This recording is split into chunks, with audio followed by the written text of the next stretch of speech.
Bienvenue dans votre émission Mon avocat conseil, l'émission, et vous le savez, où on aborde des problématiques, des problèmes, car des problèmes il y en a toujours, mais surtout, et c'est votre émission, des solutions.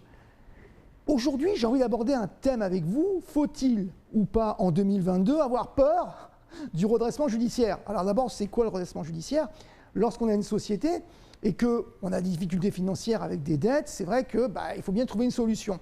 La loi le prévoit avec la possibilité de demander une procédure d'ouverture judiciaire de façon à ce que vous puissiez bénéficier par un délai du gel de ces dettes, maximum un an. Et puis, c'est souvent le cas, un plan pour payer ces dettes sur 10 années. Mais alors, jusqu'à maintenant, c'est vrai que les entreprises ont été un peu frileuses. Alors pourquoi? Parce que parfois, lorsqu'elles ont trop de dettes et que l'entreprise n'est pas vraiment viable, c'est effectivement la liquidation qui est possible. Mais aujourd'hui, les choses sont un peu différentes. Il y a eu le Covid. Pendant le Covid, il faut savoir, il y a eu très peu de procédures. Pourquoi? Parce que les entreprises n'en avaient pas besoin spécialement. Un, parce qu'elles avaient donc des aides d'État. Deux, les fameux prêts. Et puis, trois, tout simplement, aujourd'hui, tout ce qui est organismes sociaux n'avait pas vocation, et c'est le cas d'ailleurs, parce que c'est souvent le problème, à demander leur paiement de leurs dettes. D'ailleurs, il y aura des choses à revoir là-dessus, parce qu'il y aura des prescriptions. On en parlera dans une autre émission. Avec cette dimension qu'aujourd'hui, finalement, les entreprises ont été laissées tranquilles, relativement tranquilles. Mais qu'en est-il aujourd'hui, en 2022? Faut-il avoir peur plus qu'hier? Alors, la réponse, c'est pas tellement qu'il faut avoir peur aujourd'hui, parce que les entreprises sont encore assez tranquilles, mais il faut anticiper. Anticiper pourquoi? Parce que nombre d'entre elles, aujourd'hui, ont un peu, et c'est normal, bénéficié de tous les systèmes majeurs d'État au regard du Covid, c'est très bien. Et puis aujourd'hui, finalement, on est dans un système où on se dit, tant que ça dure, tant mieux. Mais attention aux difficultés à venir.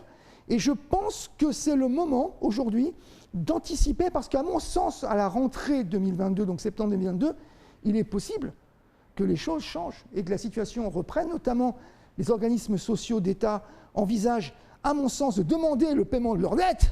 Et là, les choses peuvent être plus compliquées, à mon sens, début 2023, fin 2022.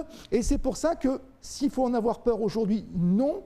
Mais par contre, anticiper, oui.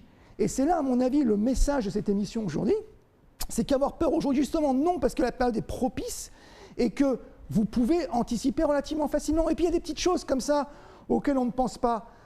Pendant donc toutes ces années, 2 ans, grosso modo, voire un peu plus maintenant de Covid, on n'a pas demandé le paiement de certaines dettes, je pense notamment aux organismes sociaux.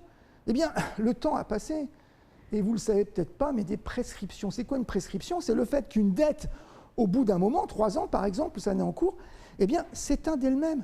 Si bien que pour beaucoup de sociétés, les comptes ne sont plus les mêmes. Alors, c'est assez intéressant, parce que finalement, avec une mesure prise aujourd'hui, en anticipant une situation, on peut vraiment trouver des solutions, et notamment, pour les prêts en cours. Alors, on a eu le prêt donc d'État, très bien, et puis éventuellement les autres prêts en cours. J'arrive pas trop à payer mon prêt, ou je sens que si je dois rembourser le prêt d'État, j'aurai du mal à payer en tout cas l'autre prêt dans l'avenir. Ça commence à être compliqué, alors j'attends, on verra bien. Ou au contraire, je me dis, tiens, je vais en faire une stratégie. Et si je demandais le bénéfice d'une procédure collective pour obtenir 10 ans, et j'ai bien dit 10 années, et oui, c'est sympathique, de délai pour payer cette dette, c'est quelque chose de possible, mais à condition qu'on s'y prenne tôt. Parce qu'au moment où vous y prenez trop tard, il y a trop de dettes, vous êtes acculé, il n'y a plus de trésorerie, là, vous ne pouvez plus rien demander parce que votre entreprise, elle est trop endettée, elle n'est plus viable. Alors, s'il faut avoir peur en 2022, non. Anticiper, oui. Ainsi s'achève votre émission, Mon avocat conseil. L'émission, vous le savez, il y a toujours des problèmes, et surtout, là, on ne s'attend pas, mais dans votre émission, il y a essentiellement des solutions.